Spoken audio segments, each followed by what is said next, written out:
بسم الله الرحمن الرحيم. معاكم الدكتور أسامة عبد العال، والمحاضرة النهاردة هتكلم على الأوسكالتيشن والإبدومين.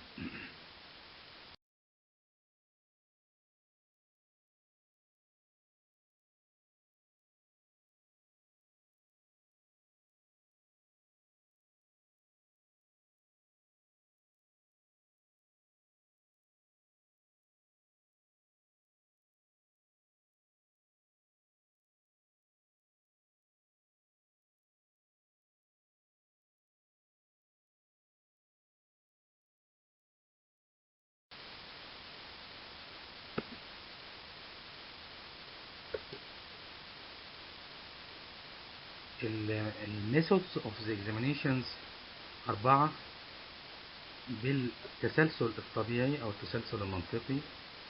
الانسبكشن، وده معناه إن أنا بستخدم النظر فقط في الإكزامينيشن بتاع الريجونال إكزامينيشن. الحاجة التانية هي البالبيشن، وهي استخدام الجاس كده بالأيدي زي ما حضرتك شايفين. ثم البركاشن، وهو استخدام القرع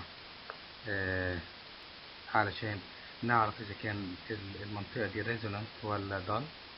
وآخر حاجة هو استخدام الستيثوسكوب بتاعنا الطبية اللي بنسميها الأوسكالتيشن. يبقى الأربع طرق للإكزامينيشن هما الانسبكشن، بالبيشن، بيركاشن، أوسكالتيشن. التسلسل بتاعهم المنطقي كده في أي ريجونال إكزامينيشن بيبقى كده، لكن ربما في بعض النقاط أو زي مثلا الابدومين اكزامينيشن ربما يكون السيكوال ده بيختلف. تعالوا نشوف بقى عشان اعمل ابدومين اكزامينيشن ان جنرال. يعني انا مش بتكلم على السكالتيشن او البالبيشن هنا، انما بتكلم على عشان اعمل بيرفكت ابدومين اكزامينيشن عامه توتالي. انا محتاج ايه؟ محتاج تقريبا 5 نقاط مهمين جدا اجهز العيان فيهم كويس جدا. اول حاجه لازم يبقى جود لايت. ما ينفعش ابدا ان انا افحص العيان، وخاصه مثلا في الانسبكشن ما ينفعش ابدا اشوف العيان كويس وعندي اضاءه خافته، فلازم يبقى جود لايت. طبعا انتوا عارفين احسن نور هو الداي لايت، اللي هو النور الرباني. يبقى الداي لايت از مور بيتر ذان الارتفيشال لايت، ده باي فار. الحاجه الثانيه اني لازم كيب ذا يورينري بلادر امتي. دايما اقول للعيان لازم يفضي البلادر بتاعته، ده علشان خاطر ما تعكسنيش في البالبيشن، ما تعكسنيش في البركاشن. فلازم تبقى الامبتي بتاعت البلادر بتاعته. الحاجه الثالثه ان انا دايما زي ما انتم عارفين ان دايما الدكتور بيقف على الناحيه اليمين من العيان، وبروسيد in the orderly fashion with inspection، ثم auscultation، ثم percussion، واخر حاجه البالبيشن.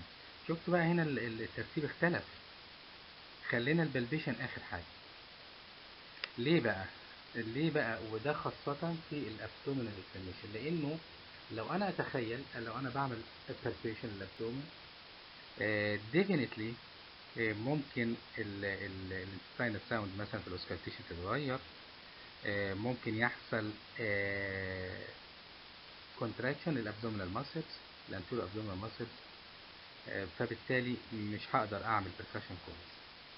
فاذا الترتيب المنطقي في الابدومينال اكزامينيشن هيكون اول حاجه الانسبكشن، ثم تليها الاوسكالتيشن، ثم البركشن، وفي النهايه خالص هو البالبيشن. طيب الحاجه الرابعه، لازم وحتما عليك لازم تبقى ايدك دافيه، والسماعه كمان اللي بتحطها على السكين لازم تبقى دافيه.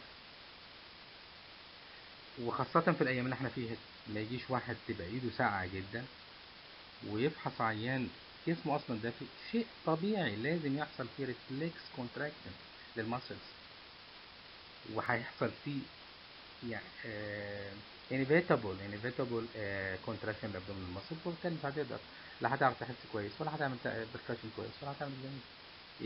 يبقى لازم ندفي ايدينا كويس، ولازم السماعة تبقى كويسة، ولازم جنتلي place your stethoscope diaphragm. هي كلمة gently دي مش بس على السماعة وعلى ايديك وعلى الاكزاميشن كله، لازم تبقى الابروتش بتاعك للعيان للاكزاميشن in a general manner، لازم يكون gentle. الحاجة الأخيرة بتتكلم على نفس الجينيتال الجنتل ابروتش، يعني لازم يبقى الابروتش بتاعك يبقى calm، ودايما avoid الquick unexpected movement او painful movement. ما تخليش العيان يحصل له يكش او يحصل له contractions. احنا عندنا في الابدومينال اكزامينشن اهم حاجه الانتيريور ابدومينال ماسلز.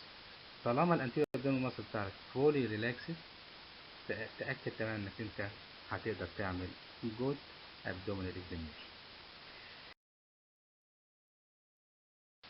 البوزيشننج اوف ذا بيشنت، ازاي احط العيان وضعيته على السرير او على الاكزامينشن تيبل، لازم تبقى حافظها وعارف.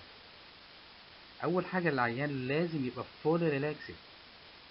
الابدومينال ماسل must be fully relaxed. ليه؟ عشان تقدر انهانس كل الاسبكتس بتاعت الاكزامينشن اللي احنا قلناها، الاربع حاجات او الثلاث حاجات تحديدا بتتدخل فيهم، اللي هم البالبيشن والبركشن والاوسكالتيشن. وخاصة البالبيشن، ان لم يكن الابدومينال ماسلز بتاعتك الانتيريور ابدومينال ماسل فولي ريلاكسد، لا انت هتقدر تعمل بالبيشن سوبرفيشال بالبيشن كويس، ولا دي ولا دي بالبيشن. الحاجة التانية لازم نخلي ايديه جنبه طبعا، وتبقى لازم تبقى ريلاكسد. والحاجة الأخيرة الإكسبوجر فيلد. الإكسبوجر فيلد بتاع العيان يعني الشيت اللي بيغطي العيان بتبقى كاشف المنطقة أنهي من فوق فين، من أول فوق الزيفستيرنم أو سوري أو الزيفويد بروسيس، يعني تقريبا تحت النيبل لاين. يبقى من فوق تحت النيبل لاين، وامتدادا تحت لغاية السيمفيس بيوبس. لغاية السيمفيس بيوبس بشريطة ان الجروينز لازم تبقى فيزبل، زي ما انتوا شايفين اهو في الصورة دي. الجروين must be visible، وفوق بقى الخط بقى فوق just below the nipple line. ده الفيلد اوف اكسبوجر. لكن بقية المنطقة العيان لازم يبقى كف. الاوسكالتيشن، ايه فايدة الاوسكالتيشن؟ انا لما احط السماعة على الابدومن انا بسمع ايه الحاجات اللي بسمعها وايه الحاجات اللي بسمعها. اول حاجة الباول ساوند او الانتستينال ساوند، اللي هي بتديني فكرة عن الموتيلتي. يعني الانتستينال ساوند دي لو زايدة يبقى الموتيلتي بتاعت العيان دوت زايدة، لو قليلة يبقى الموتيلتي بتاعت الجات سلاجش، لو ابسنت يبقى خلاص يبقى مفيش موتيلتي اصلا. النورمال الساوندز عبارة عن جيرجلز. اكيد كلنا سمعنا الانتستينال ساوند عبارة عن جيرجلز، حاجة كده زي ما يكون مية كده بتتحرك، والفريكونسي بتاعها الريت من 5 لتقريبا 35 بير مينيت. يبقى النورمال انتستينال ساوند من 5 إلى 35 ساوند بير مينيت. أحط السماعة فين علشان أسمع؟ الانتستينال ساوند widely distributed في الابدومن، فبالتالي أقدر أحط السماعة في أي مكان. يبقى جاست إن أنا أحط السماعة في وان سبوت enough، وليكن الرايت لور كوادرنت مثلا، الليفت لور كوادرنت سبريشنز. ليه؟ لأنه الانتستينال ساوند بتسمع في كل الابدومن. طيب احنا قلنا الانتستينال ساوند ممكن تبقى عالية وممكن تبقى قليلة او ممكن تبقى absent. طب ايه الحاجات اللي بتعلي او بتعمل انكريز الانتستينال ساوند؟ زي الدايريا، وسبيشالي الانفكتيف دايريا، زي الشيء يذكر زي الكوفيد 19. الدايريا بتاعت الكوفيد 19 دي انفكتيف دايريا، فبنلاقي الانتستينال ساوند اكزيجريتد، فبالتالي هنلاقي الباول ساوند اكزيجريتد. في الايرلي انتستينال اوبستراكشن الجت بتحاول انها بتزود الموتيليتي بتاعتها عشان اوفركم الاوبستراكشن ده في الايرلي ستيج، فبالتالي الانتستينال ساوند هنلاقيها عاليه. يبقى الانتستينال ساوند او الباول ساوند بتبقى زايده فين؟ في الدايريا سبيشال انفكتيف سايد والايرلي انتستينال اوبستراكشن. طب امتى بقى تقل؟ وممكن تبقى absent total يعني في الدايناميك الياس. الدايناميك الياس معناها اللوس اوف الانستايل موتيليتي، ودي بيبقى عادة نيوروباثيك، حاجة نيوروباثيك اوريجين. او البيريتونايتس، الناس اللي عندهم بيريتونايتس الانستاينال موفمنت بتبقى سلاجش. ليه انفولانتري بتبقى سلاجش؟ ليه؟ لان الموتيليتي هنا بتخلي العيان يحصل له سيفير ابدومينال بين، فبالتالي انفولانتري بتبقى الموتيليتي سلاجش عشان العيان يبقى فري اوف بين. طيب امتى بقى نقول ان العيان ده سايلنت وما فيهوش انتستاينال ساوند خالص؟ وده بنسموها سايلنت ابدومين. لازم عشان اخد هذا القرار لازم على الاقل استنى من دقيقتين لثلاث دقايق. لو انتظرت من دقيقتين لثلاث دقايق وما لقيتش خالص السايلنت ساوند، في الحاله دي بقول سايلنت ابدومين. يبقى احنا عرفنا اول فايده للاوسكالتيشن هنا ان بسمع الانتستاينال ساوند. وقلنا الانتستاينال ساوند دي بتديني فكره عن الموتيليتي. الموتيليتي اللي هي ممكن تبقى زياده في حالات معينه زي الايرلي انتستاين اوبستراكشن، او زي في الانفكتيف دايركت، او انها ممكن تبقى سلاجش زي الالياس او ابسنت، او في حالات البريتونايتس. طيب يبقى دي اول حاجه. اخر في ساوند اخر بسمعه اسمه ابدومينال بروي. كلمه بروي يعني زي ميرمر. زي ميرمر لو انتوا خدتوا في الكاردياك ميرمر، صوت له سيستوليك ودايستوليك كومبوننت، يعني جزء مع السيستول وجزء مع الدايستول. وده لما بسمعه غالبا على ارتري، على بيج ارتري، بيبقى بيديني فكره انه ربما يكون في بارشال ارتيريال اوكلوجن. احنا عارفين ان الابدومن فيها بيج ارتريز وهنقولها دلوقتي. لو انا جيت سمعت على هذا الارتري بروي، شيء صوت، كلمة بروي يعني صوت يشبه الميرمر، لو سيستوليك ودايستوليك كومبوننت، يبقى ربما يكون الجزء ده ستينوز وليست كومبليتلي او بارشلي اوكلوجن. الستينوز دي بأي سبب. الستينوز دي بأسبسكلوروزيز، فايبروزيز، ديكمبريشن من بره، whatever the cause whatever. يبقى أنا لما بسمع arterial بروي على مين ارتري او ارتري كبير في الابدومن، معناه إنه في ضيق في الجزء ده، يبقى ده بيسموه arterial بروي. طب إيه بقى الارتريز الموجودة في الابدومن؟ أكبرهم طبعا الأورطة، يليهم الفيمورال، ثم الإلياك، وأخيرا الرينا. طبعا على كل مكان، على يعني مكان الارتري نفسه اللاند مارك بتاعه بحط السماعه. هقول لكم ازاي.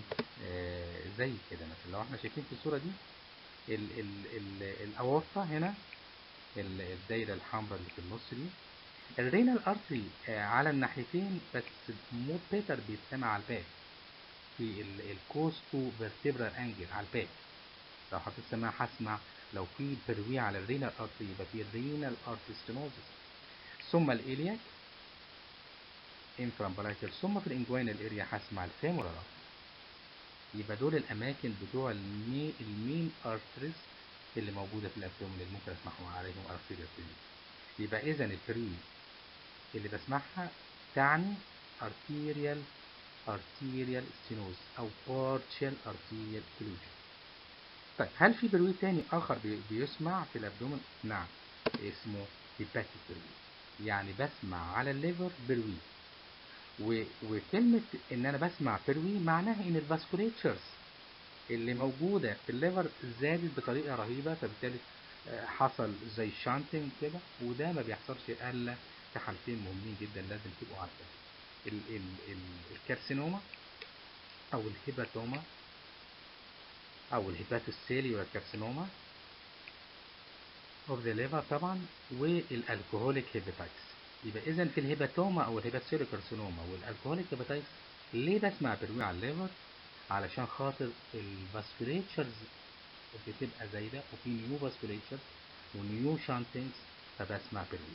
يبقى أنا عندي نوعين من البروي ممكن أسمعهم: arterial بروي وهيباتيك بروي. طيب الحاجة الثالثة اللي ممكن أسمعها أو إيه الصوت الآخر؟ الصوت الآخر حاجة اسمها فريكشن رابس. إيه الفريكشن رابس دي؟ الفريكشن رابس دي صوت اسمه grating sounds. يعني grating sounds يعني صوت مزعج، زي خشولة بالظبط الورقة، زي ما انتم شايفين كده. كلنا نتخيل ورقة كده بفعصها بإيدي. الصوت ده صوت مزعج وصوت هارش بالظبط. هذا الصوت يصدر بالظبط فريكشن لوس، وده لما بسمعه ده انديكيت ان في انفلاميشن في البروتينيال سيرفيس، سوري، البروتينيال كفرنج بتاع الاورجان، السوليد اورجان زي الليفر او الاسبرين. انتوا عارفين الليفر والاسبرين ليهم بروتينيال كفرنج. البروتينيال كفرنج ده لو حصل فيه انفلاميشن كده هنسمع صوت خشوله. الخشوله دي بنسميها فريكشن رب.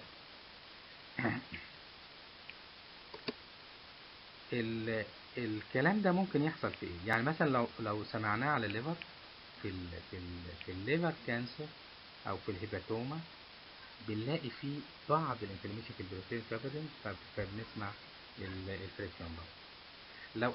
لو عيان عمل ليفر بايوبسي، يعني في ليفر بايوبسي دخل ابره دخلت كده من بره بيركوتينيوس ودخلت وخدت بايوبسي وطلعت، فممكن تعمل انفلاميشن للبروتين كفرنج، فممكن يحصل نسمع الفريكشن. او الاسبرين، اشهر حاجه في الاسبرين الاسبرينيك انفاركت. الاسبرينيك انفاركت دايما بيبقى السطح او البريتونيال كفرنج اللي مغطي الجزء الانفاركت ده بيبقى انفليم، فبالتالي بسمعها الفريكشن. يبقى اذا الفريكشن هي اصوات صوت خشونه بسمعها على السيرفيس اوف السوليد اورجان لما يبقى البروتينيال كفرنج بتاعه ده انفليم. وقلنا بقى امتى بيبقى البروتينيال سيرفيس بيبقى انفليم؟ في حالات الهيباتوسيل كارسينوما، في الريسنت ليفر بايوبسي، او اسبرين. الصوت الاخير اللي ممكن نسمعه حاجه اسمها فينوس هام. الفينوس هام ده عباره عن صوت هامينج نويز. الصوت هامينج نويز ده يعني برضو ميرمر ولكنها سوفت شويه، وبتبقى سيستوليك ودايستوليك ميرمر، وبنسمعها في الجزء اللي هو ما بين الزيفسترنم وبين الامبلايكس، في الميد لاين كده، في الجزء ده بالظبط. وده لما بنسمعه بيبقى معناه بيدينا انطباع او بيدينا فكره ان في حاجه اسمها بورتو سيستميك كولاترالز. البورتو سيستميك كولاترالز دي حاجه بتحصل في البورتال هايبرتنشن. البورتال هايبرتنشن ده حاجه بتحصل في الريفرسولوز.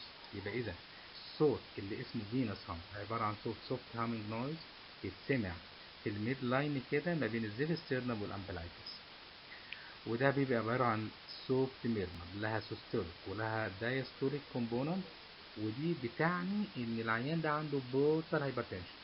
بورتال هايبرتنشن دي بتحصل مع الناس اللي عندهم ليفر سيروس.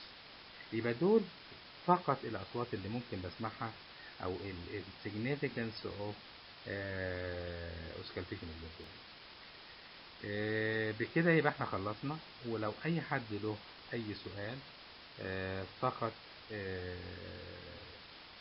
كونتاكت المين من خلال الدكتور محمود جابر، وانا تحت امركم. كل سنه وانتم طيبين. وبكده يبقى المحاضره خلصت.